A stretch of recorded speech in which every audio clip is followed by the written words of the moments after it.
Bueno, buenas tardes. Estuve aquí en noviembre de 2012, en esta misma sala, presentando este libro, Feminicidio o autoconstrucción de la mujer. Cuando escribimos este libro, yo estaba bastante convencida de que quedaría en un cajón, de que no habría un lugar para este texto en la sociedad actual, ¿no? Que es una sociedad del pensamiento único, de la ortodoxia suprema, y es muy difícil, ¿no? Todo texto heterodoxo, todo trabajo que se salga, ¿no?, de ese carril único, tiene muy difícil el salir. Y, sin embargo, Feminicidio ha tenido una curiosa, salida a la sociedad. Se ha encontrado, con ciertas corrientes subterráneas que demandaban otra propuesta, otra visión, ¿no?, de qué estaba pasando, o que tenían una cierta intuición de que había cosas o problemas que no se estaban tratando correctamente. Y siendo un texto que no tiene ninguna, desde luego, empuje institucional, ninguna subvención, pues a mí me ha sorprendido que todavía sigue teniendo un hueco, ¿no?, y sigue teniendo una capacidad de llegar. Este libro fue un libro que surgió del horror ante la imagen de una sociedad que se está creando, que es una sociedad en la que las mujeres y los hombres vivimos de espaldas completamente. Es decir, se está llegando a una situación en la cual la incomprensión, es el miedo, ¿no?, la falta de entendimiento son los asuntos centrales, ¿no?, que mueven la relación entre los sexos. Nunca como ahora ha sido tan difícil la convivencia. O sea, nunca han sido los vínculos más frágiles, nunca ha sido la desconfianza más fuerte, ¿no? El miedo es lo que lo preside todo hoy en las relaciones entre las mujeres y los hombres. Bien, esta sociedad, ¿no?, que parecía haber roto todas las limitaciones al encuentro sexual, al encuentro erótico, resulta que de repente nos encontramos con un problema curioso, ¿no?, que es que no hay supuestamente prohibiciones, pero nunca como ahora hemos estado más lejos, ¿no? Por eso la comunicación de hoy la titulé Guerra de sexos y destrucción de la condición humana. Quería ir mucho más allá del aspecto político, ¿no?, que es el que se suele tratar, ¿no?, asociado a los problemas de enfrentamiento civil que existe, de enfrentamiento judicial entre mujeres y hombres. Quería ir más allá, ¿no? Pero le puse un subtítulo que creo que es importante el remarcarlo, ¿no?, que era El ocaso del eros, la vida horizontal y la civilización, ¿no?, en esa, proyección, ¿no?, hacia aspectos más grandes de la existencia, ¿no?, de lo humano. Entonces decía que en esta sociedad que parecía haber roto toda limitación, ¿no?, toda prohibición acerca del encuentro sexual, resulta que el encuentro sexual no se produce, es decir, se han despejado todas las supuestas limitaciones, pero parece ser que las disfunciones sexuales serán la epidemia del siglo XXI, ¿no? The Lancet ya ha planteado que así será, ¿no? Y sabéis que The Lancet es el más prestigioso periódico médico del mundo, ¿no? Bueno, ahora cuando se supone que no nos prohíben nada, desaparece de repente el deseo, desaparece la capacidad, la potencia para el eros, la potencia para la cópula entre las hembras y los machos. Y tal vez vivimos en uno de los momentos de mayor represión sexual de la historia. Una represión que es una represión sorda, porque no se produce en el ámbito de las prohibiciones que uno puede interiorizar como prohibiciones, sino que se produce en el interior del sujeto, ¿no? Hay un filósofo coreano que reside en Berlín, Byung-Chul Han, nombre que escribe este librito que es muy breve, es muy pequeño, ¿no? Tiene exactamente, os lo voy a decir, 79 páginas, ¿no? Que lo titula La agonía del Eros, ¿no? Es un libro que no es profundo, ¿no? Porque ni entra en las causas ni se plantea cuáles serán las derivaciones de este asunto, pero dice cosas importantes, ¿no? La primera, como él achaca la agonía del Eros a 4 cuestiones esenciales, ¿no? Que a mí me parecen fundamentales. Una, el solipsismo dominante, el egocentrismo del sujeto moderno, que no puede salir de sí mismo, ¿no? Que está tan egocentrado que se queda recluido en su propio narcisismo, ¿no? Y la pérdida de la alteridad. En última instancia, el Eros es algo que sucede hacia el otro, ¿no? O sea, que exige la alteridad y hoy no existe. Por otro lado, plantea un segundo problema, que es el epicureísmo dominante, la incapacidad para aceptar el dolor, la negación, la pérdida. Todos sabemos que el amor y el Eros es un acto de pérdida, de negación, en cierta medida tiene un punto de miedo, ¿no? ante el abandono de uno mismo, ¿no?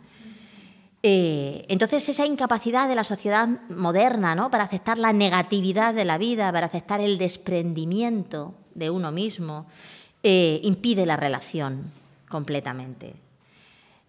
En tercer lugar, cita el trabajo, la ideología de la productividad, que es la ideología central de nuestra sociedad, y la conversión del sujeto de hoy en un animal laborans.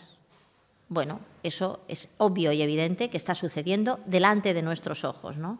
Y por último, algo que a mí me parece muy importante, ¿no? Que es la ausencia de silencio alrededor del Eros.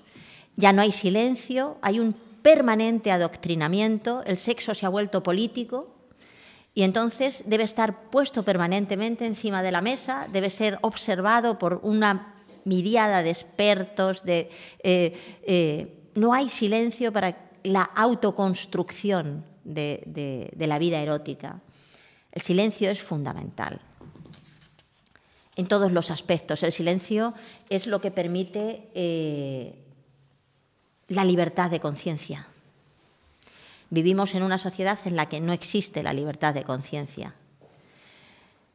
Yo añadiría algunos más que se le escapan al coreano y que me parecen importantes, como es la represión planificada del instinto de procreación.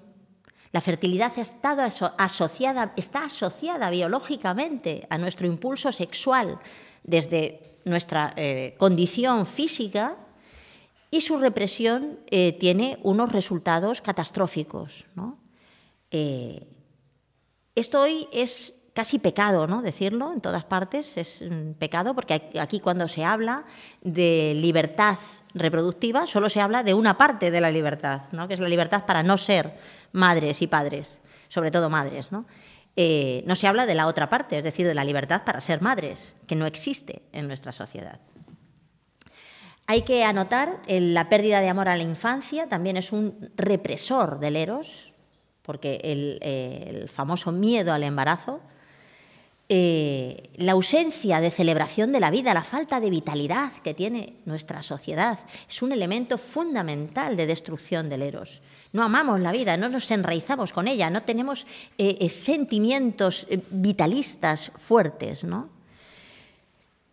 Y eso conlleva una depresión social, una fuerte depresión social. Y ya sabemos que la depresión es la negación básica del Eros, ¿no?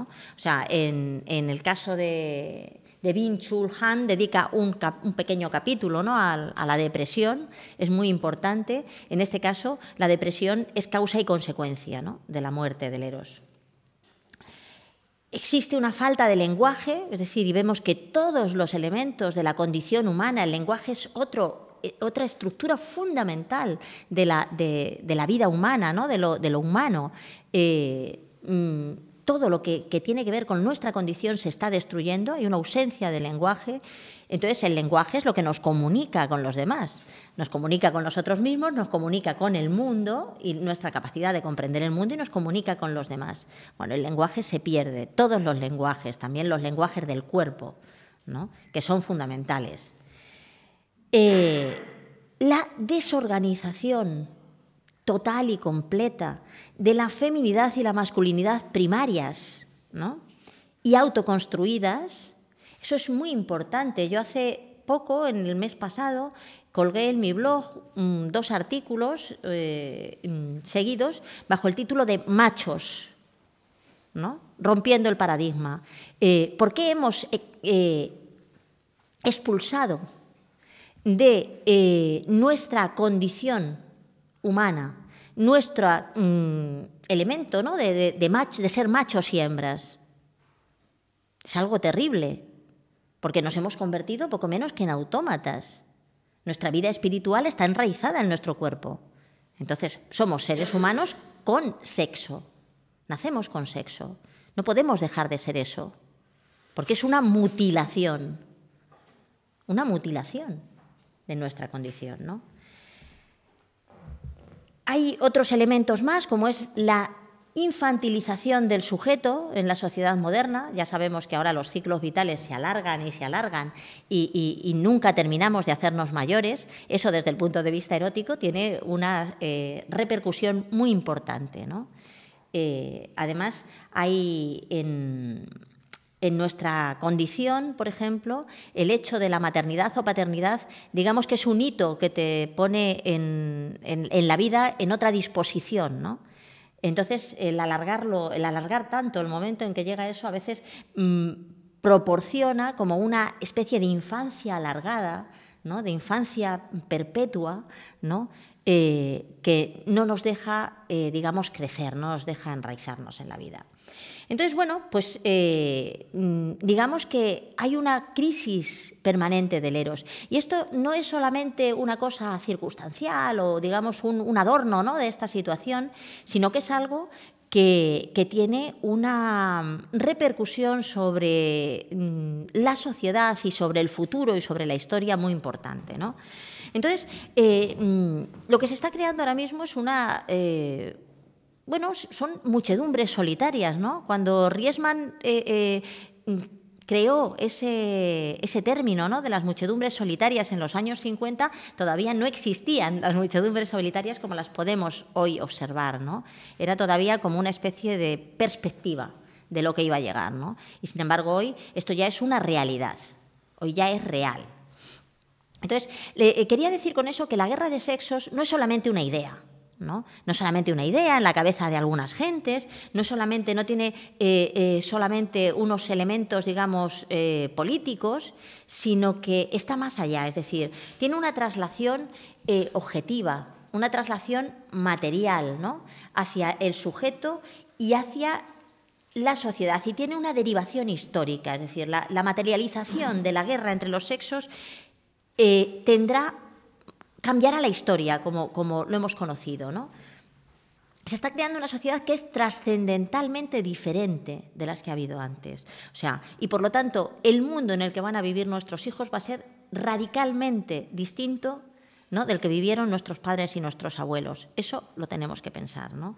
Entonces, ahora mismo, por ejemplo, tanto la calidad y la cualidad de las relaciones entre las mujeres y los hombres se está hundiendo, es cada vez más baja, cada vez más leve, cada vez más tenue. La duración es cada vez menor, ¿no? Los conflictos cada vez más fuertes. La soledad es el estado más común del sujeto del mundo moderno, el estado de soledad, ¿no? O sea, todas las estructuras, las instituciones que han mantenido la vida comunitaria, la vida social, están desapareciendo. O sea, desaparecieron la comunidad vecinal, los vecinos, que eran... y ahora está desapareciendo la familia, ¿no? Entonces, digamos que avanzamos hacia una situación, bueno, pues de sujetos solitarios, ¿no? Entonces, ¿la guerra de los sexos es algo de ahora mismo? Bien, ahora mismo es cuando podemos verla claramente. Digamos que ahora es cuando podemos tocarla, cuando podemos...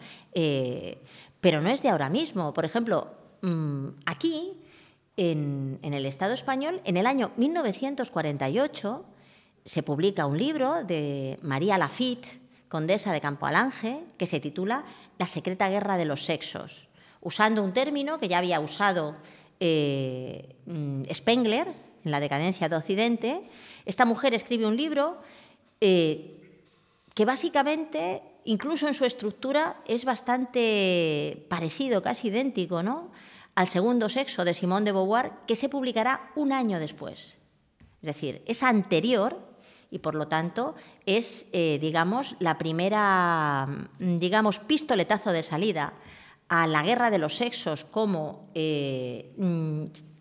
cuestión trascendental, ¿no?, de la sociedad moderna. Se produjo aquí, no en Francia. Aquí se publica el libro de Campo Alange en el año 48. En el 50 tiene una segunda edición en la cual ya se cita a Simone de Beauvoir muy elogiosamente, ¿no? Y aunque aquí no se publicó el libro de Beauvoir, sí que hubo en la revista de Estudios Políticos, una revista del franquismo más, de más solera, ¿no?, del franquismo, se publica un panegírico de Simone de Beauvoir a cargo de Mercedes Fórmica. Creo que es ella, no me acuerdo ahora mismo exactamente, creo que fue Mercedes Fórmica la que hizo esa referencia, ¿no?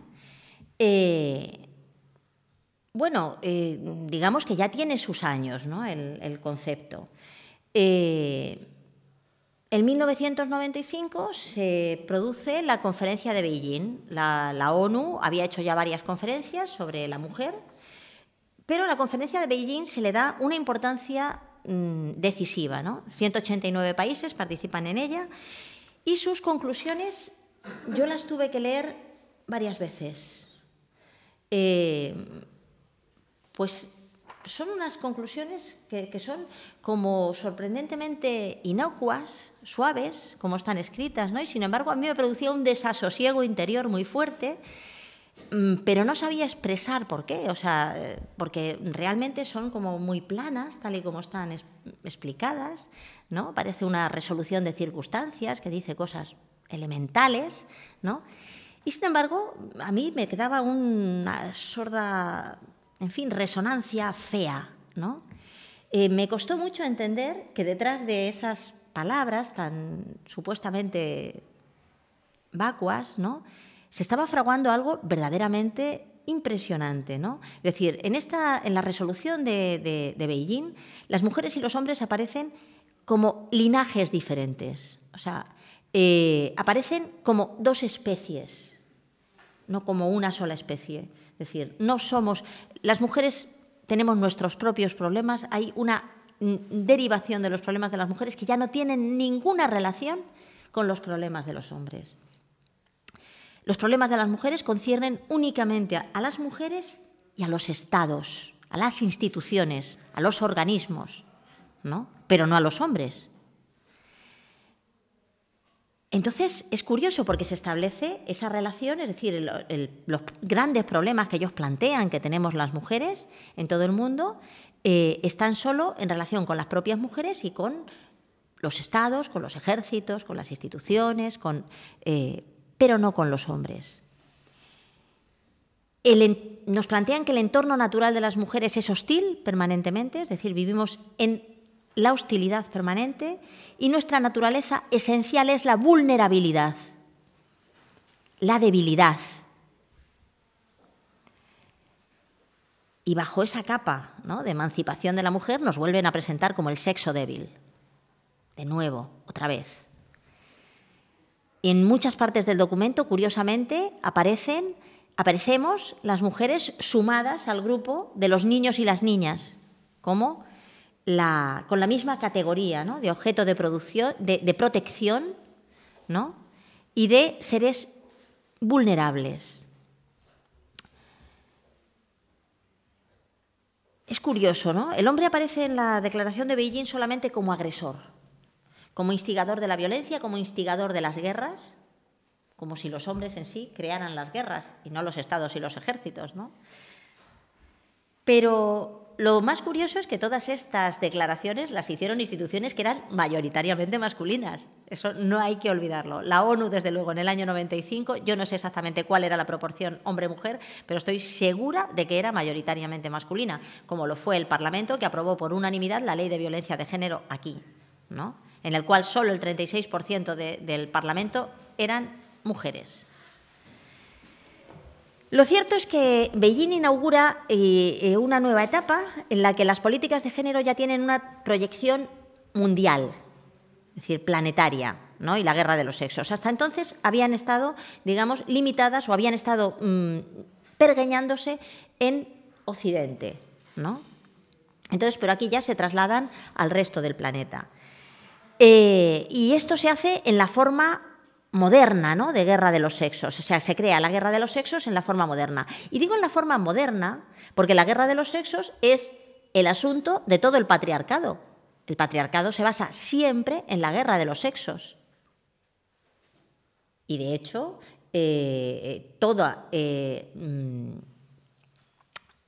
sociedad patriarcal se basa en la separación entre las mujeres y los hombres. Por eso yo creo que es evidente que esta es una sociedad hiperpatriarcal, puesto que está dividiendo como ninguno, ¿no?, a los hombres y a las mujeres.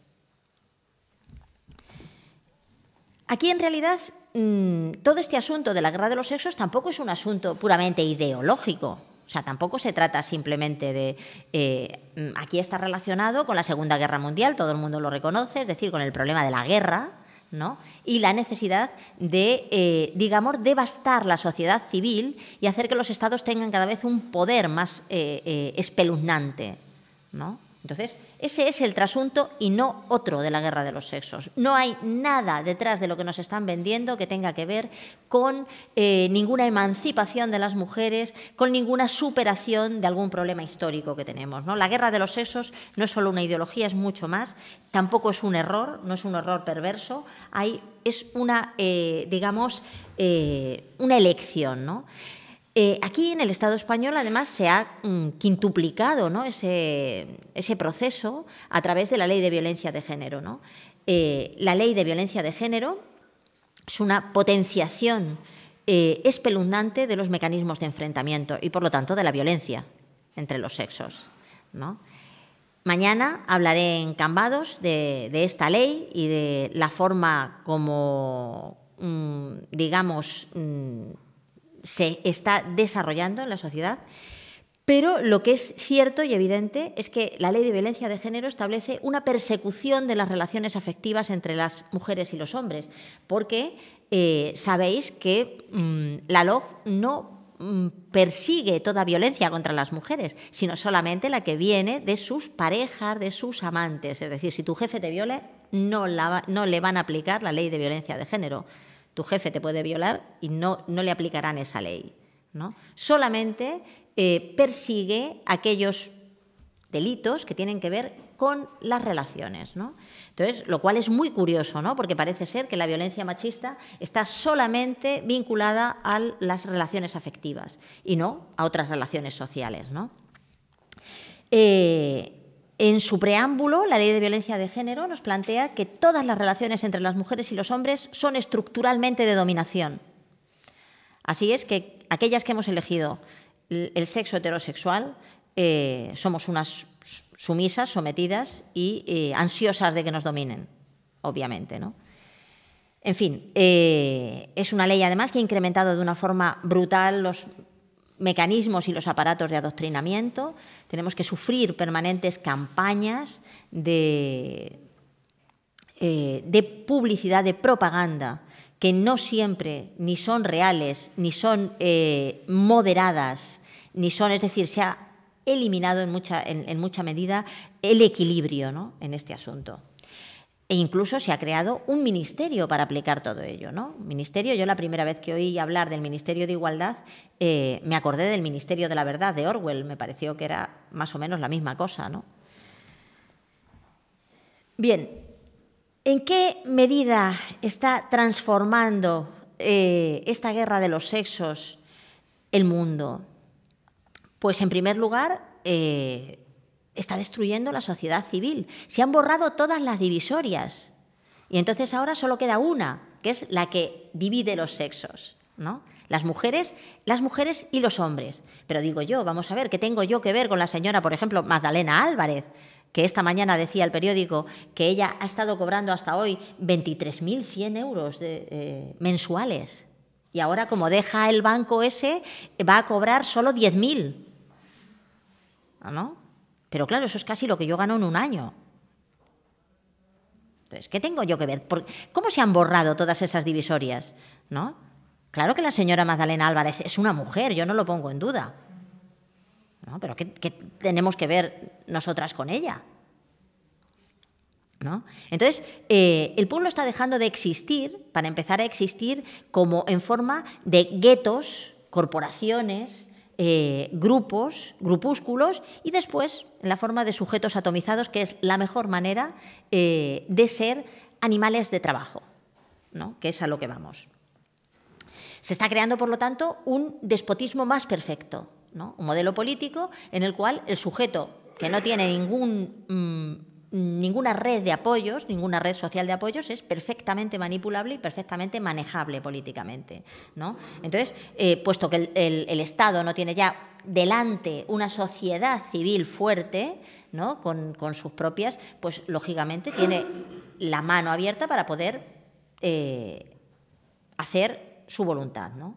Entonces, esto ha permitido fortalecer, por ejemplo, mucho la biopolítica, ¿no? La biopolítica, que es el control, es decir, ya no solo tenemos un despotismo político de los elementos, digamos, más, sino que tenemos un despotismo vital, es decir, nuestras vidas están dirigidas de una forma con mano de hierro, ¿no? Por aquellos que diseñan cómo ha de ser la sociedad, ¿no? Se diseña la demografía, se diseña la salud, se diseña todos los elementos que tienen que ver. Entonces, ya se proscribe la maternidad libre, ya no es libre la maternidad, ¿no? Puede que de aquí a unos años pueda haber una nueva, digamos, política, ¿no? Por ejemplo, que nos obligue a ser madres. Hoy se nos obliga a no serlo, ¿no? Por ejemplo, eso pasó en la Rumanía de Ceausescu. Hubo un loco que se le ocurrió, bueno, Ceausescu y su señora, que se les ocurrió que allí había que aumentar la demografía hasta 4 hijos por mujer, y se persiguió a las mujeres. Bueno, se creó una cosa que llamaban la policía de la menstruación, ¿no? Que llevaba el control de la menstruación de las mujeres, o sea, desde las fábricas, o sea, era terrible, ¿no? Hoy es al revés, o sea, hoy no se permite la maternidad. Y entonces, bueno, pues si tú vas, por ejemplo, a pedir trabajo y vas embarazada, pues ya sabes que no te lo van a dar. O sea, y si tienes trabajo y te embarazas más de una vez, cuidado, ¿no?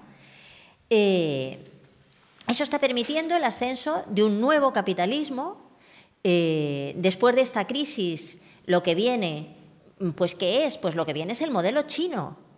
O sea, esta crisis tiene como resultado, ¿no?, el recomponer, el rehacer social y económicamente la situación para establecer un nuevo modelo de capitalismo. Es un capitalismo semi-esclavista. Bueno, decimos semi en fin, como un eufemismo. Es en realidad un capitalismo esclavista, ¿no? Entonces, todos estos procesos generan un individuo, una sociedad mucho más adaptada, ¿no?, a lo que nos viene, y sobre todo un individuo que va a dirigir toda su energía libidinal, la va a tener que dirigir al trabajo, porque no la puede dirigir a otro lado, porque no hay lugar hacia dónde dirigirla, ¿no?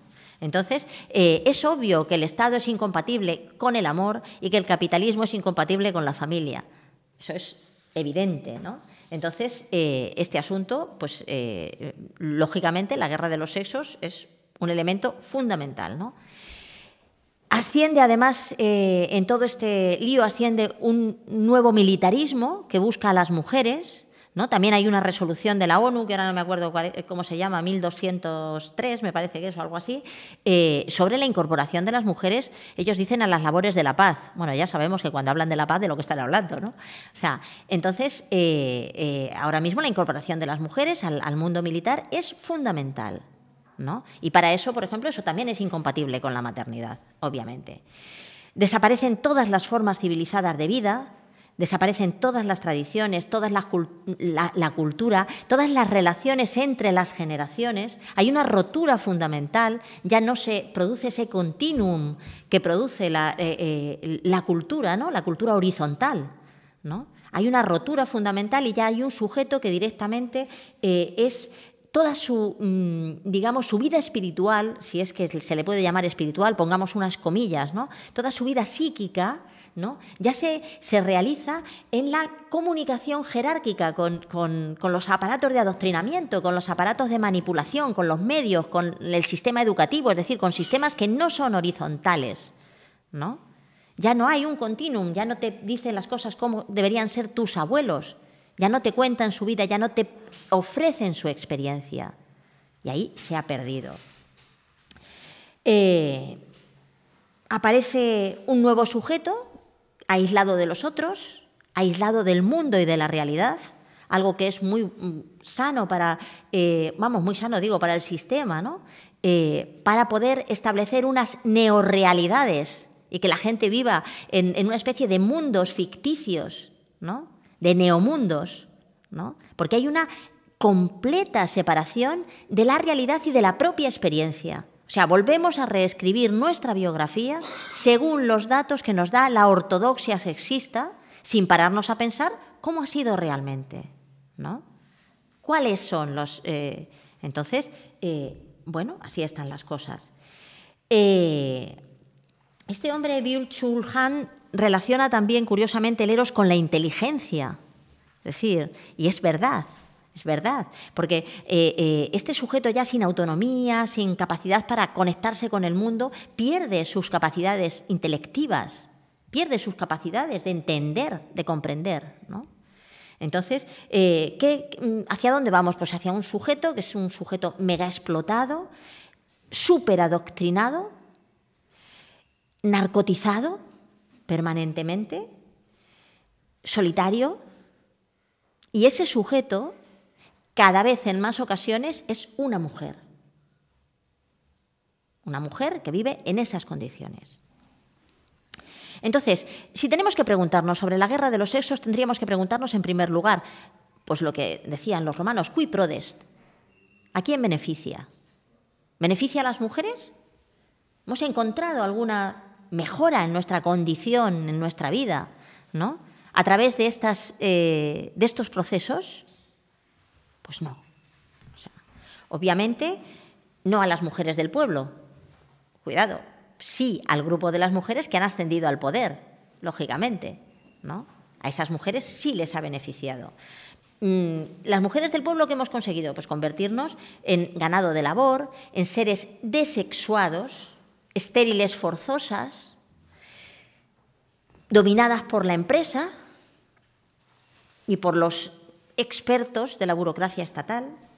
Entonces, pues esta situación está llevando a una traslación biológica, es decir, está habiendo un derrumbe real, psíquico y físico de las mujeres y de los hombres. Por ejemplo, es curioso que el suicidio se haya convertido en la primera causa de muerte de las mujeres entre 30 y 34 años. Eso es algo terrible a lo que hay que dar una explicación. Es decir, ¿qué está pasando en ese tramo de edad que debería ser, además, el momento de mayor potencia, vital de las mujeres, porque lo es, ¿no? Para que el suicidio se convierta en la primera causa de muerte? El consumo de psicofármacos crece a velocidades inenarrables, ¿no? Por primera vez el año pasado ha caído la esperanza de vida en el Estado español, ha caído en las mujeres y en los hombres, pero significativamente más en las mujeres.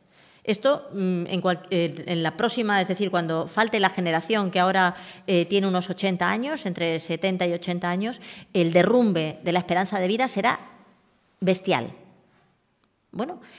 Entonces, ¿qué han conseguido estas mujeres, ¿no? que ya llevaron esa existencia nueva que nos vendieron los sexismos, ¿no? Esa existencia de trabajar, no tener hijos, y que ahora más o menos se encuentran entre los 60, 65, pues que ahora la empresa les da la patada y ¿qué les queda?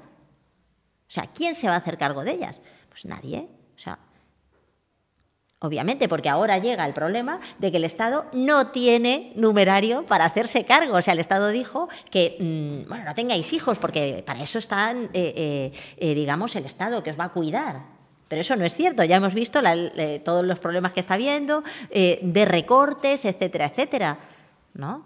Toda esa generación y sobre todo las siguientes se van a ver tirados en un estercolero, ¿no? Pues esa es la situación.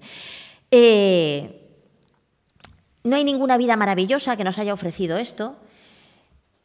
Y en el caso de los hombres, la masculinidad está siendo completamente devastada, ¿no? los hombres están siendo perseguidos por un lado por ley, porque no se les aplican las mismas leyes que a las mujeres, se les aplican leyes especiales.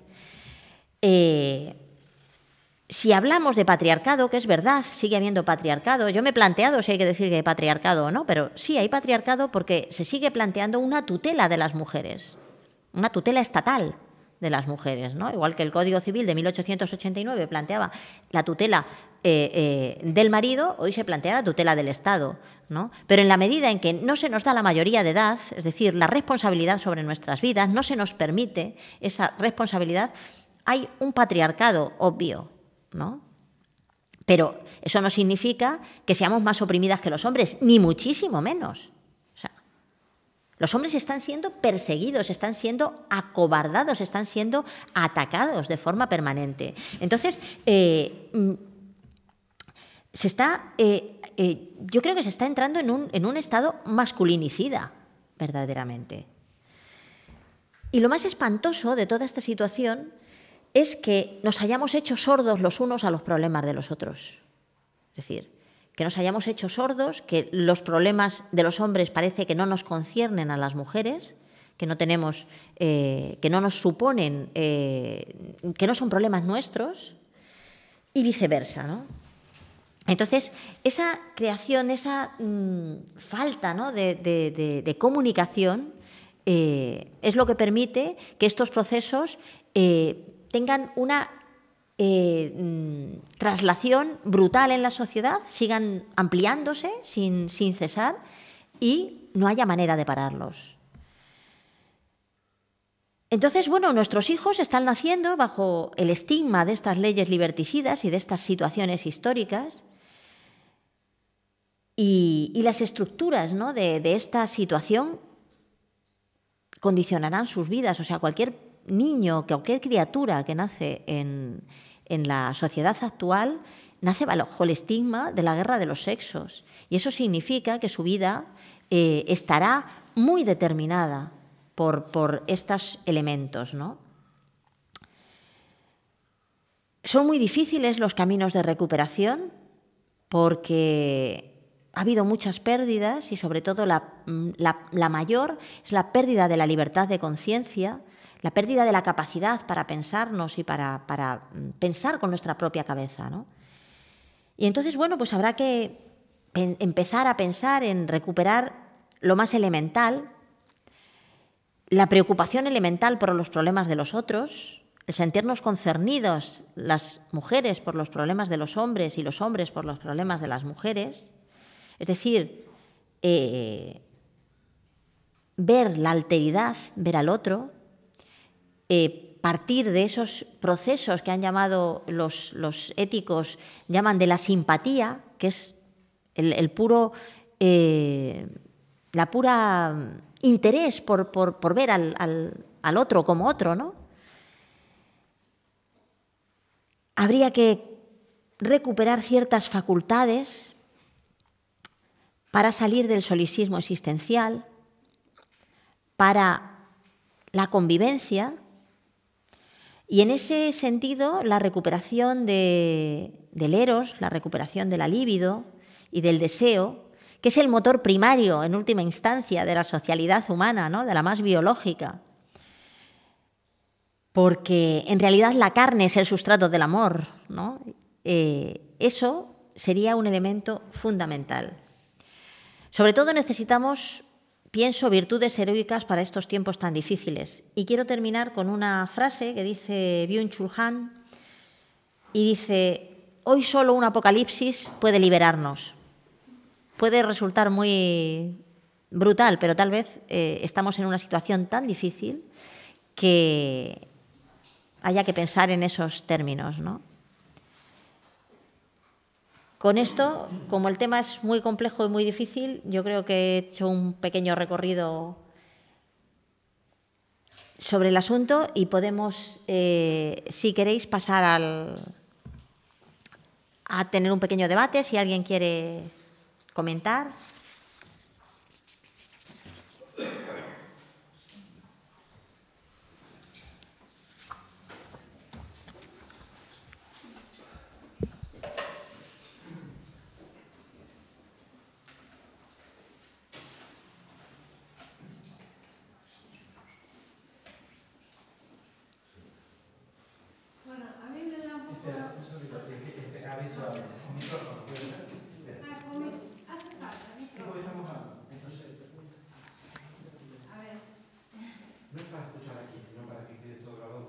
Bueno. Me da un poco de vergüenza hablar sobre ello, pero ¿qué pinta cómo se ve en esta guerra de sexos la homosexualidad, por ejemplo? ¿Cómo entra ahí? Vamos a ver, la homosexualidad ha existido siempre, históricamente, forma parte de la libertad elemental, ¿no? de elegir la vida erótica. Ahora en esta sociedad se crean guetos para todo y entonces ahora parece ser que todo el mundo tiene que meterse en su gueto y no salir de él. Yo estoy en contra de los guetos. Estoy en contra de que la homosexualidad se haya convertido en un gueto. Estoy en contra de que la homosexualidad se haya politizado, ¿no? Y se haya convertido en un instrumento de enfrentamiento social, que también se ha convertido, ¿no? Cuando la homosexualidad ha sido reprimida, lo ha sido por las instituciones del poder. O sea, eso ha sido así. Pero ahora, igual que a las mujeres se nos ha vendido que fueron los hombres los que nos oprimían, ¿no? Y no el Estado, que era el que creaba las leyes, ¿no? El que creaba las leyes que sometían a las mujeres, ¿no? Se vende que han sido la sociedad civil y han sido las personas heterosexuales las que han dominado a los homosexuales o las que han prohibido la homosexualidad, ¿no? Entonces, eso es falso. Eso es falso. Cuando la homosexualidad ha sido reprimida, lo ha sido por las instituciones, bien sean religiosas o políticas, en este caso las dos, ¿no? Y luego hay otra mentira más al respecto, y es que la homosexualidad está siendo hoy perseguida. No sé si sabéis que Felipe VI, lo primero que ha hecho, una de sus primeras recepciones, ha sido justamente al colectivo homosexual, ¿no? Nadie puede decir que esté siendo reprimida. Yo no deseo que sea reprimida la homosexualidad. Pero tampoco deseo que sea reprimida la heterosexualidad, y hoy está siendo reprimida, verdaderamente. Es decir, el sexo tiene que ser libre, por lo tanto, no tiene que haber propuestas políticas alrededor del mundo de lo libidinal o del mundo de lo erótico, ¿no? Entonces, no es verdad que hoy la homosexualidad sea reprimida, al contrario, más bien es estimulada. Bueno, es estimulada hoy, puede ser reprimida mañana. Quiero decir, la biopolítica del sistema está en relación con proyectos políticos, ¿no? No con elementos de orden sexual. Por lo tanto, podrían ser reprimidos en cualquier momento, pero hoy no lo son. Entonces, creo que está mal, ¿no?, que se plantee en esos términos las cuestiones. Que hay que darles la vuelta y ver que verdaderamente lo que tenemos que hacer es unirnos, homosexuales, heterosexuales, a favor de la libertad y, sobre todo, del silencio y de la autoconstrucción de nuestra vida erótica. La vida erótica de las personas tiene que ser autoconstruida, tiene que haber silencio. No debe haber, por ejemplo, educación sexual en los institutos. Es una monstruosidad que haya educación sexual, pero ¿por qué tienen que educarnos eso? Eso es algo que la gente tiene que descubrir por sí misma, que no se lo pueden enseñar. Son las cosas que no se enseñan. Y cuando se enseñan, nos están enseñando algo que es repugnante, porque ya no parte de nosotros mismos, ¿no? Entonces, bueno, yo pienso eso. No sé si contesta un poco lo que planteabas. Bueno, sí. Más o menos sí. O sea, yo pienso que hoy en día está, como bien dijiste, un poco diseñada nuestra vida.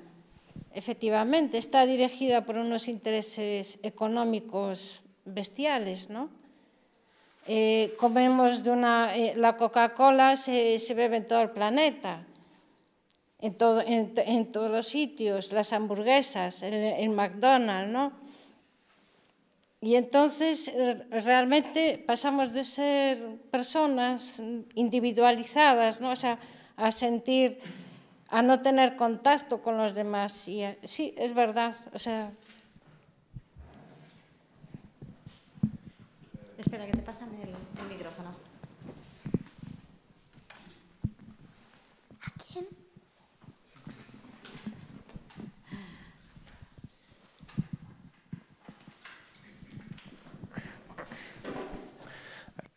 que houve un punto que dixeches que me chamou a atención, que foi o de, en canto a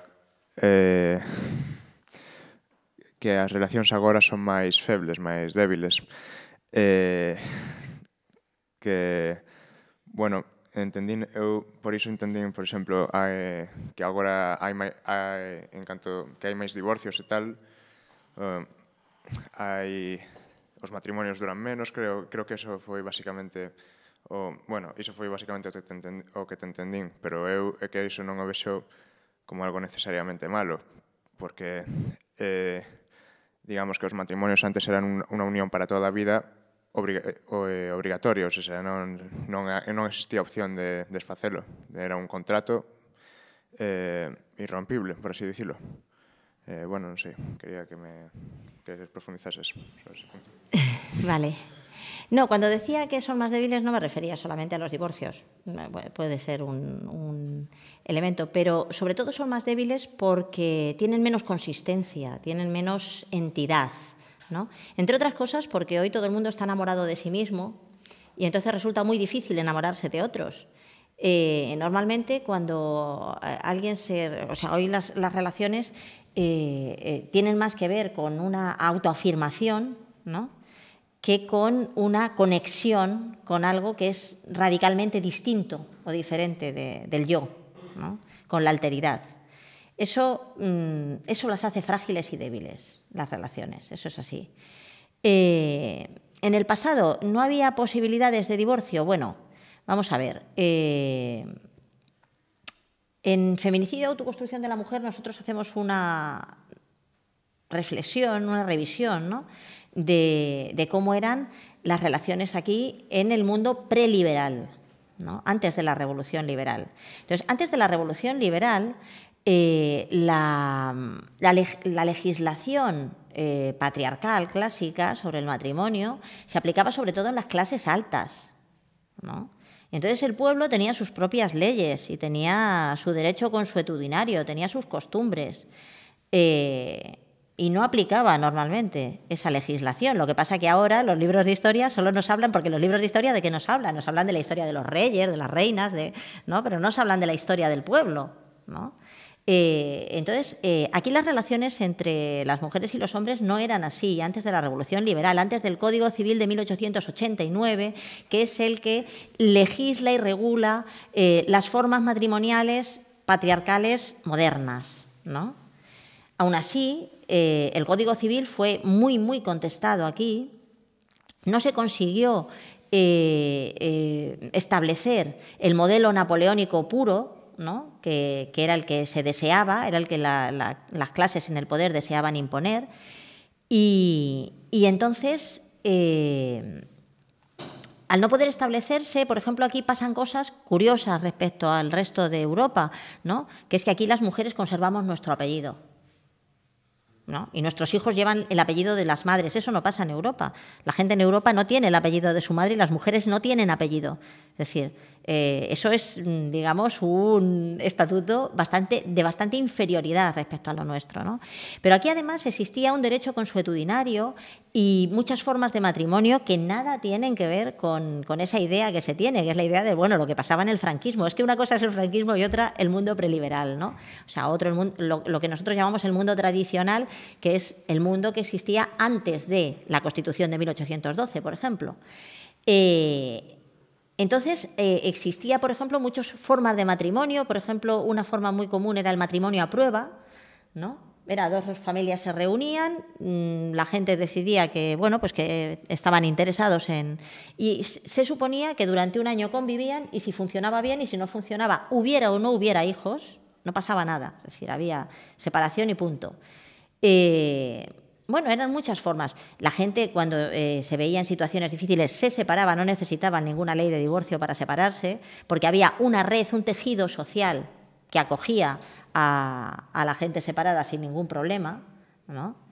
Y lo que sí es verdad es que la gente tenía mucha más capacidad para comprometerse a largo plazo y para saber que la vida no es un camino de rosas en el cual todo el rato sonreímos, sino que toda vida comunitaria, sea digamos en el social, amplia, o sea de vínculos más estrechos o de más intimidad, y cuanto más intimidad, más difícil es, ¿no? Entonces, la gente entendía eso, cosas que hoy no entendemos, porque somos demasiado inmaduros. Somos inmaduros hasta muy tarde, casi hasta que nos morimos, ¿no? Y entonces estamos siempre buscando algún amor de películas de Hollywood. Eso hace los amores muy frágiles, ¿no? La gente entendía de la vida y entonces las relaciones eran más duraderas por eso. Pero cuando no eran duraderas, desde luego, la gente se separaba, ¿eh? O sea, solamente, sobre todo en las clases medias, tal vez los más patriarcales de todos, o sea, de todos los sectores sociales, los más patriarcales han sido siempre las clases medias, porque luego en las clases altas también las mujeres hacían lo que les daba la gana un poco, ¿no? Porque tenían recursos económicos, porque, ¿no? Pero las clases medias han sido muy, muy, muy sometidas, ¿no? Entonces, pero lo que no se nos puede vender es que la historia de la mujer es la historia de las clases medias, que en realidad no han sido nada hasta nuestra época casi, o sea, eran un sector social muy pequeño. Entonces, se nos vende algo que es una mentira.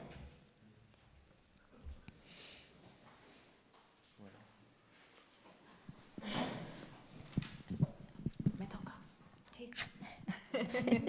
A mí me gustaría que comentases un poco más la idea esa que decías de que la vida psíquica o espiritual es jerárquica, ¿no? Con las instituciones de adoctrinamiento.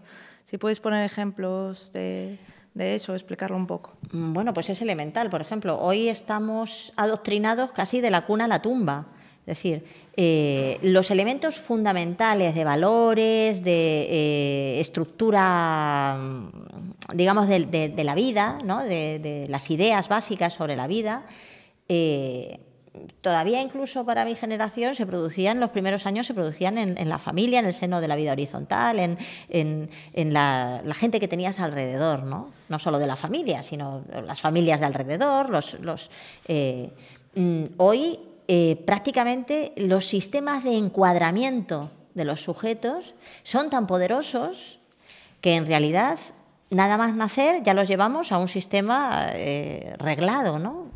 Un porcentaje muy alto de las criaturas, cada vez mayor, ya de entrada entran en una escuela infantil o en una guardería al poco de nacer, ¿no? Yo trabajo en una escuela infantil y entonces, pues hace 15 o 20 años todavía era un sistema relativamente abierto, donde había una comunicación bastante horizontal, ¿no? Entre las familias y las personas que allí trabajábamos. Eso cada vez lo es menos. Es decir, cada vez es más jerárquico, cada vez estamos más sometidos a la obligación de cumplir unos requisitos, unos protocolos, unos elementos curriculares, ¿no? Que nos obligan a tratar. Entonces, en realidad, toda la construcción de la vida interior de los sujetos ha sido exteriorizada, ¿no? Ya no se produce en el seno, y sobre todo no se produce en el seno de las relaciones afectivas, sino que se produce fuera de las relaciones afectivas, ¿no? Entonces, eso va a ser una catástrofe. Desde el punto de vista existencial va a ser una catástrofe, porque todos sabemos que, digamos que la estructura de lo humano se compone a través de las relaciones afectivas. O sea, si a una criatura, si a un bebé se le asiste se le asiste en todas sus necesidades físicas, ¿no? No se le deja ninguna sin cubrir, pero se le hace sin amor, el índice de mortalidad es brutal. O sea, eso se estudió en los años 40 en los orfanatos, ¿no? Entonces, eso está empezando a pasar aquí y ahora, ¿no? Porque se ha generado toda una... Entonces, los sujetos actuales están siempre encuadrados en alguna estructura, ¿no? Entonces, y esas estructuras están separadas entre sí, ¿no? Por ejemplo, pongamos una familia normal, actual, ¿no? Las criaturas están encuadradas en el sistema educativo y los hijos... los padres están encuadrados en la empresa, cada uno en la suya, y nada saben los unos de los otros. En realidad no se sabe casi nada o muy poco, ¿no? Por lo tanto, la mayor parte de la experiencia vital y de las comunicaciones con el mundo no se producen, porque luego la familia es solamente un lugar en el cual tiene que haber buen rollito y consumo y ocio, básicamente, ¿no? Entonces, tampoco es un lugar al final para las relaciones afectivas, porque los afectos tienen que estar enraizados en las necesidades vitales, ¿no? En la satisfacción de las necesidades, pero es que la satisfacción de las necesidades cada vez está más externalizada. O sea, hoy, incluso si tienes un hijo y tiene algún problema psíquico, lo que haces es llevarle al psicólogo. No se te ocurre cómo, digamos, crear el espacio, ¿no? Donde pueda eso trabajarse, ¿no? Entonces, ¿qué sucede? Pues que hay una comunicación directa entre el sujeto y el Estado a través de todos esos sistemas de encuadramiento, empresas, sistema educativo, sistema sanitario, sistema asistencial en general. El estado del bienestar es tal vez uno de los elementos más destructivos del sujeto que existe. O sea, porque niega toda autogestión. O sea, entonces te convierte en un perfecto nada. O sea,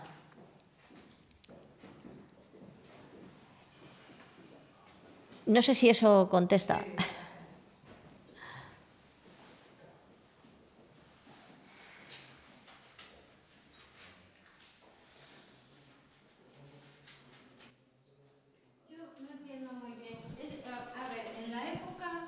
Por ejemplo, anterior a esta sociedad, ¿eran más felices las mujeres? Por ejemplo, aunque fuera en la República, las mujeres en el campo, no sé, o en la ciudad, ¿eran más felices? Claro, Galicia fue el último lugar del Estado español donde se produce la salida masiva, ¿no? del campo a la ciudad. Aquí fue donde más tiempo permaneció, ¿no? La gente en los pueblos. Hay un estudio muy bueno, no me acuerdo ahora cómo se llama Marcos el chico, no me acuerdo cómo se llama de apellido, Marcos Celeiro tal vez, no sé, está citado aquí en Feminicidio, Autoconstrucción de la Mujer, que hace un estudio de la salida, ¿no? masiva del campo a la ciudad aquí en los años 80, ¿no? Él lo llama un etnicidio. Y entonces uno de los datos que da es que el índice de enfermedades graves psíquicas de las mujeres se disparó hasta el 25% en muy pocos años, ¿no? Aquí, en el resto del Estado, eso se produjo en los años 60, lo realizó el franquismo, y entonces, de una vida de las mujeres en las que, por ejemplo, todas las mujeres trabajaban. ¿Sabes? Que cuando se dice lo del trabajo de las mujeres, no, vamos, las mujeres en el campo trabajaban todas, ¿quién no trabajaba? ¿No? O sea, de una situación en la que todas las mujeres trabajaban, por lo tanto tenían un estatuto que se correspondía con esa materialización de su propia aportación, ¿no? Donde había, digamos, bastante libertad de movimiento. O sea, aquí eran muy proverbiales y eso sucede desde el siglo XVII hasta, hay constancia, hasta casi nuestros días, no hasta nuestros días, pero sí hasta los años 30, de que eran muy famosas las segadoras gallegas que bajaban a Castilla a segar. Bajaban en grupos y bajaban solas.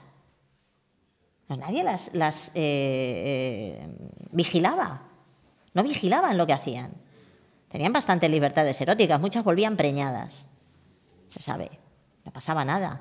Bueno, en Galicia las mujeres han tenido hijos sin estar casadas y muchos hijos, incluso después de Franco. O sea, quiero decir, con el franquismo funcionando. O sea, es que eso no era...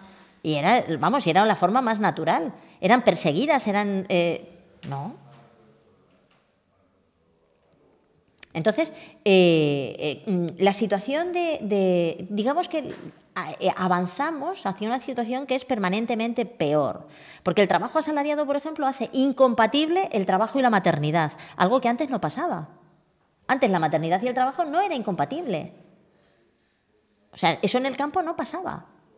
Los niños estaban y se seguían haciendo las cosas, ¿no? Y sin embargo, ahora sí sucede, ¿no? Entonces, ¿eso nos hace más desgraciadas? Pues sí, yo creo que sí, nos hace más desgraciadas, pero sobre todo nos hace menos libres, ¿no? Más lógico, en entidades mucho más pequeñas de vida, ¿no? Había mucha más vida horizontal. ¿Que la vida horizontal es conflictiva? Claro, nadie niega que había conflictos, O sea, que había enfrentamiento, que había también ciertos elementos de... No, eso no se puede negar. La vida horizontal también es conflictiva. Pero es conflictiva pero libre de alguna manera. Porque en la vida horizontal todos podemos tratar de tú a tú con los problemas, ¿no? Mientras que con el Estado, ¿cómo los vas a tratar de tú a tú? Nosotros no podemos tratar nuestros problemas con la empresa, por ejemplo, no las podemos tratar de tú a tú. No tenemos el mismo estatuto, ¿no? Pero deberíamos tenerlo, porque al fin y al cabo el Estado pensamos que son otros, pero no son otros, o no deberían de ser otros, ellos. El Estado deberíamos de hacerlo todos, ¿no? Entonces no habría Estado. Entonces no habría Estado. Ahí está el fallo, claro.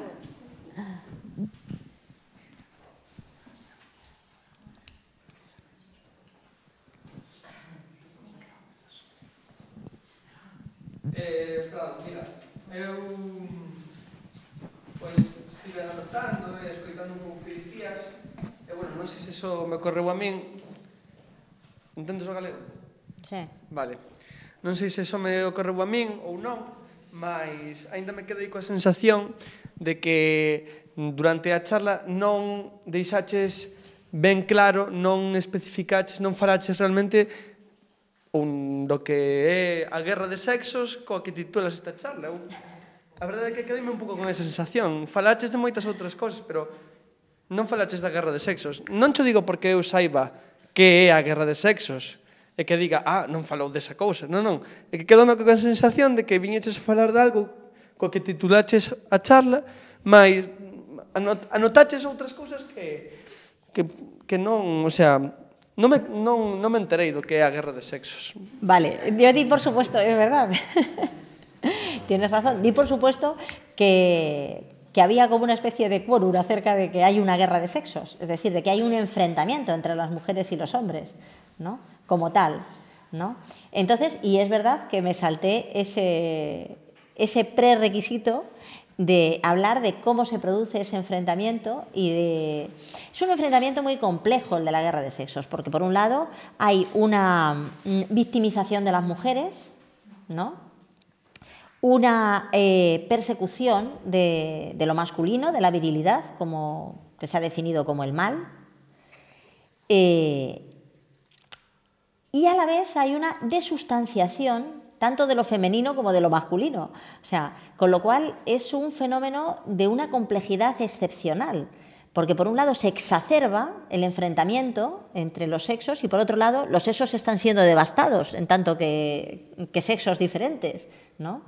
Y digamos que son dos procesos que parecen contradictorios y en realidad se acumulan los unos a los otros, ¿no? Porque es verdad que las mujeres y los hombres nos necesitamos mutuamente para construirnos como mujeres y hombres, ¿no? Tenemos una necesidad de mirarnos los unos a los otros para poder reconstruir nuestro interior, ¿no? Entonces, la guerra de sexos tiene también como objetivo, y esto no lo había planteado justamente, el acometer estos procesos de destrucción de la propia sentido identitario, ¿no? De destrucción de la sexualidad humana, ¿no? Para la conversión, claro, ¿en qué? Pues en un infraser nuevo, ¿no? Un ser para el trabajo, sobre todo, un ser, digamos, autómata, ¿no? Que va y viene a trabajar y que consume, ¿no? Entonces, ¿qué es la guerra de los sexos? La guerra de los sexos es un enfrentamiento premeditado, un enfrentamiento que tiene un origen que es legal, es decir, hay leyes para la guerra de los sexos, ¿no? Una ley que establecía la guerra de los sexos ya era el Código Civil de 1889, ¿no? Entonces, y la ley de violencia de género lo continúa con otro planteamiento, pero igual, es decir, el objetivo es el mismo, exactamente, no hay ningún cambio. Hay una serie de mecanismos también psíquicos y digamos, de ingeniería psíquica sobre las mujeres y los hombres, muy fuerte, y hay una verdadera, digamos, enfrentamiento, un verdadero desconocimiento, un verdadero miedo, ¿no? Yo hace poco me decía una mujer, así en la sesentena, me decía, tengo 2 hijos, dice, bueno, yo sé que no voy a ser abuela porque tienen miedo de las mujeres. Y es verdad. Entonces, digamos que ¿qué es la guerra de los sexos? Pues es un instrumento político, un instrumento biopolítico, llamémoslo, ¿no?, del Estado para establecer un nuevo modelo de sociedad. Sobre todo de seres desexuados, ¿no? Digamos que esta guerra a lo que nos conduce justamente es a la desexuación. No sé si he profundizado mucho, he profundizado poco, pero... Vale, me queda más claro.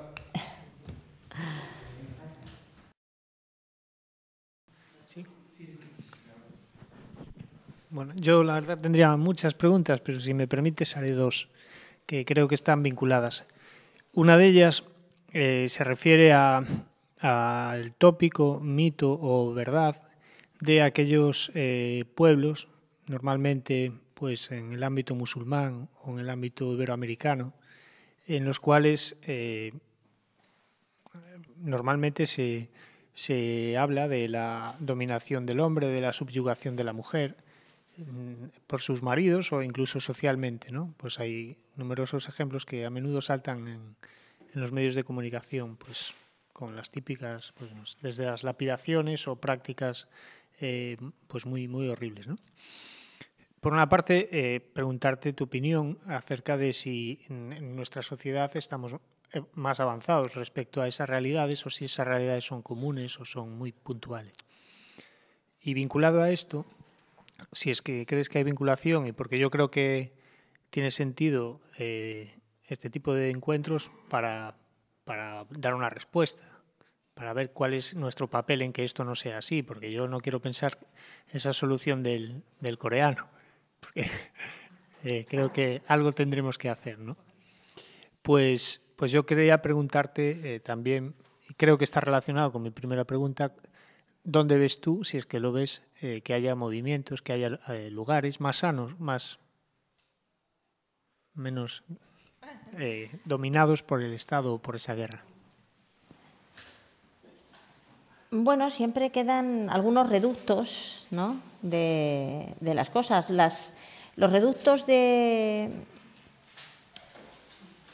mejora respecto a la situación forman parte de elecciones sociales o elecciones personales, ¿no? Por lo tanto, yo creo que hay un factor que es digamos, el compromiso, ¿no?, personal con una serie de mecanismos, de situaciones que debe existir. ¿Y hay en el mundo otras situaciones mejores? Yo no lo sé. O sea, por ejemplo, lo que hablabas pues del mundo musulmán, bueno, lo que existen hay un montón de estados que practican lo que yo llamaría islamofascismo, ¿no? Persiguen a las mujeres de una forma brutal, eso es así.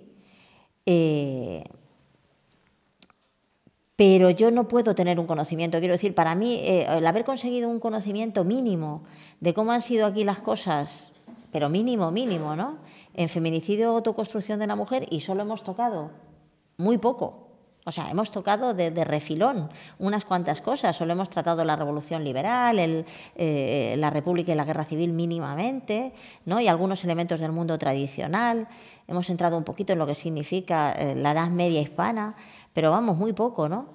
Y ha sido un trabajo descomunal, ¿no?, el entenderlo, el entender. Yo no me siento capaz de entender, pero creo además que culturalmente cada cual debe entenderse a sí mismo, que es lo que corresponde, ¿no? Porque si ya es difícil entender lo nuestro, para mí es mucho más difícil entender algo que no forma parte de mi bagaje, digamos, cultural o civilizatorio. Pero lo que es cierto, es verdad, es que digamos que la vida civilizada suele tener unos ejes o unas continuidades, ¿no? Y yo sí es verdad que he encontrado personas que sí sostienen esos elementos, ¿no?, y que te das cuenta, y que esas personas forman parte de muchas culturas, ¿no? Y te das cuenta que de forma diferente, es decir, con apariencias diferentes, hay un continuum de cosas elementales, ¿no? Como es la dignidad de la persona, ¿no? Que de repente aparece, ¿no? Y yo la he visto aparecer en personas de muchas nacionalidades, ¿no? O sea, esa dignidad, ese estar, ¿no? De lo humano. Y entonces, bueno, pues te das cuenta que en algún... Pero ahora mismo, digamos que son pequeños reductos, pequeños, muy pequeños. O sea, yo pienso que el planeta ahora mismo, prácticamente todo el planeta va al desastre, va al apocalipsis. También es verdad que tenemos una experiencia, por ejemplo, aquí en el libro lo tratamos un poco, ¿no? Del momento de cómo en la alta Edad Media hispana, digamos, hay una recuperación de la civilización, ¿no? De los valores civilizados y de la cultura a través justamente del Apocalipsis de San Juan y del comentario que hace Beato de Liébana, ¿no? Y entonces hay un capítulo que dedicamos a ese asunto. Es muy importante para mí. El comentario al Apocalipsis de Beato de Liébana es un libro maravilloso que a mí me cambió la vida o la percepción de cómo veía yo las cosas. Y creo que bueno, se conecta con lo que dice el coreano, ¿no? Del Apocalipsis. A veces es verdad que cuando se ha destruido tanto todo, es necesario como aceptar, ¿no? A dónde hemos llegado y ser capaces de, digamos, de poner, no sé. Bueno,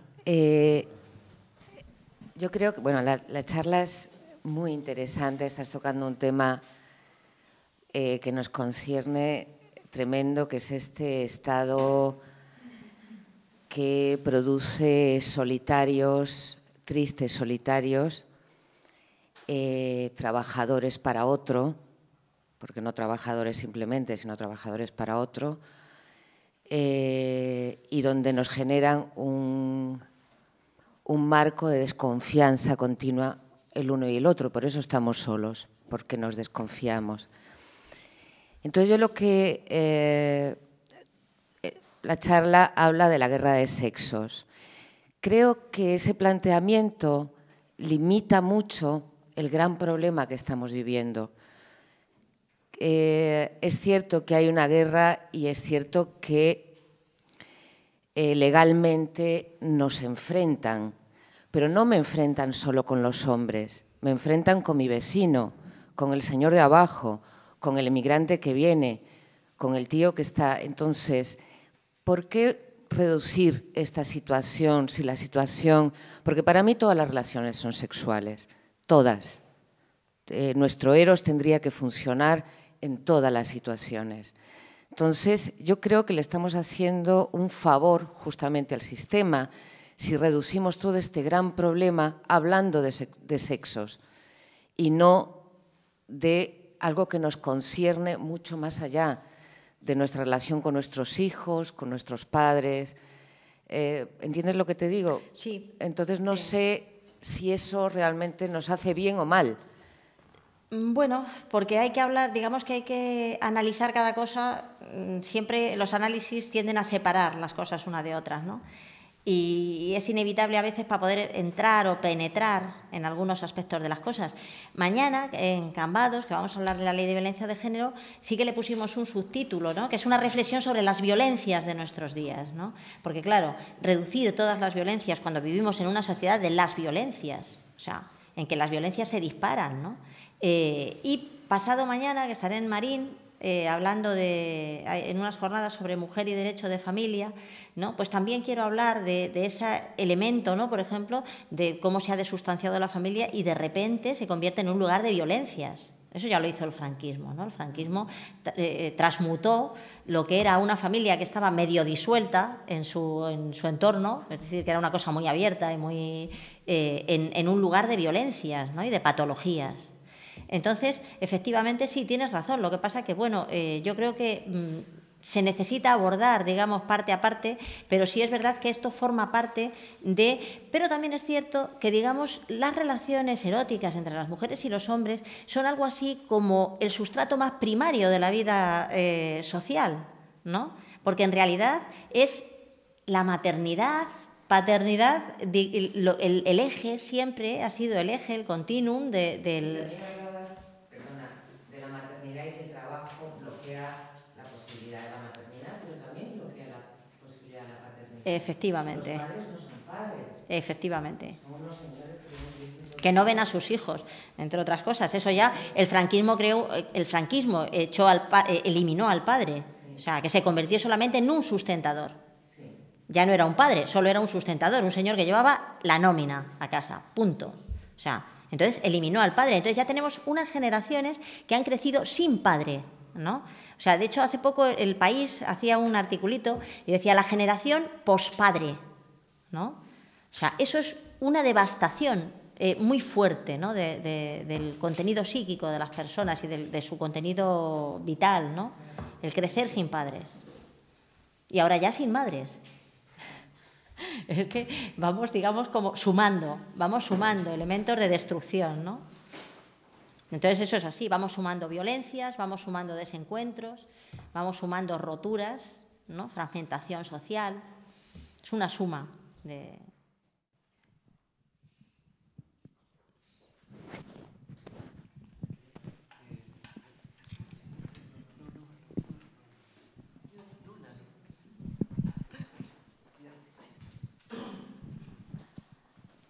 Bueno, yo quería decirte que me has encantado porque me parece que abordas la guerra de sexos. Yo esperaba a lo mejor otro planteamiento, me ha parecido muy amplio, muy profundo, tocando muchos aspectos y no simplificando el tema y sesgándolo, ¿no? Sí, compartía esa reflexión que acaban de hacer, ¿no? Que es una guerra no solo hombre-mujer, sino que es una crispación social de todo este sistema en el que nos vemos envueltos y que nos acaba pues conduciendo a la desconfianza más absoluta, ¿no? Dentro de la sociedad. Yo quería porque si sabes así un poco el tema, por ejemplo, en los países, en estas sociedades como más avanzadas o que tienen un estado de bienestar más consolidado, ¿no?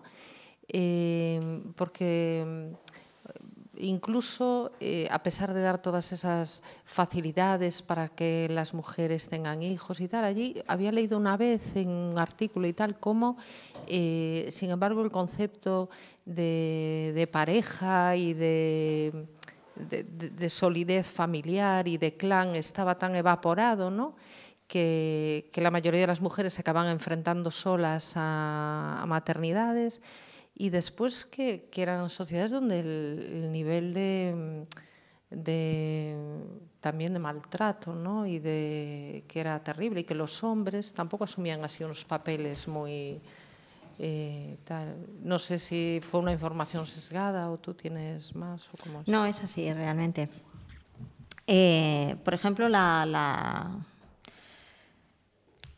muy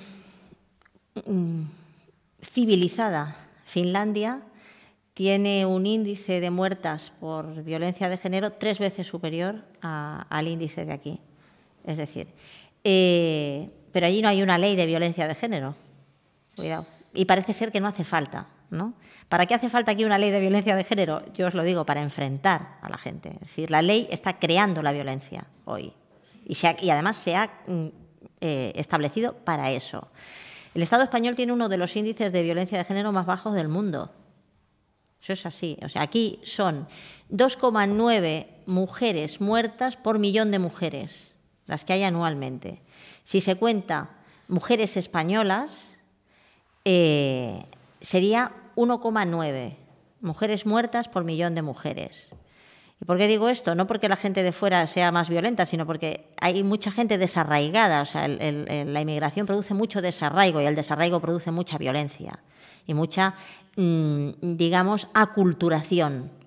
Y la aculturación produce roturas, ¿no? Fragmentaciones. Entonces, pues efectivamente es así. Estos países tienen también uno de los índices de suicidio adolescente más altos del mundo, ¿no? El estado del bienestar es tal vez uno de los elementos más destructivos de la condición humana y de la condición social y de los seres humanos en general, porque nuestras necesidades vitales tienen que ser cubiertas con amor y no pueden ser cubiertas por funcionarios. Entonces, cuando nuestras necesidades vitales, lo más elemental, nuestras necesidades afectivas, ¿no?, han sido, digamos, extraídas de su espacio natural, ¿no?, que es el espacio de los cercanos, de la vida horizontal, ¿no?, de la vida afectiva normal, y han sido trasladadas al mundo de los servicios, de las mercancías, eso genera una destrucción brutal y eso genera una violencia brutal. El estado del bienestar es uno de los primeros generadores de violencia. Yo por eso cuando veo las manifestaciones contra los recortes siempre digo lo mismo, digo, jo, es que pedimos más de lo malo que tenemos. O sea, no, lo que tenemos que dejar es de pagar impuestos. O sea, no pedir más sanidad pública ni más educación pública. Yo no quiero educación pública, yo vivo ahí y sé que no, que es malo para las personas eso. La sanidad pública es mala, mata. O sea, no quiero eso, lo que hay que dejar es de pagar impuestos. Queremos estado del bienestar, ¿no? Entonces, esos países, la maternidad es, quiero decir, por ejemplo, Alemania ahora está creando muchas políticas, ¿no?, de apoyo a la maternidad, no han tenido ningún resultado de momento. O sea, en general es que eso no sucede así, ¿no? Hay muchos estudios, por ejemplo, hay muchos estudios al respecto, ¿no? Aquí hubo un boom natalista sin ningún apoyo institucional, porque las cosas del franquismo era mucho viva, viva, pero vamos, o sea, verdaderamente no se daba apoyo, ¿no? Yo que soy madre de familia numerosa, desde luego tampoco tengo ningún privilegio, ¿no?, al respecto. Entonces, bueno, es así, es decir, el modelo de Estado que apoya a la familia o que apoya no es algo que funcione verdaderamente, al contrario, es algo que más bien desestructura más, ¿no? O sea, por lo tanto, genera más... No sé si eso te aclara un poco. Bueno, ahora voy a pensar.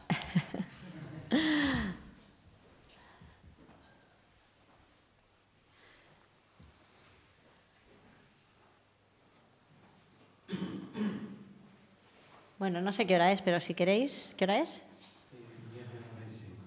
Yo creo que hemos... Vamos, que podemos seguir por aquí si queréis, charlamos un poco así más...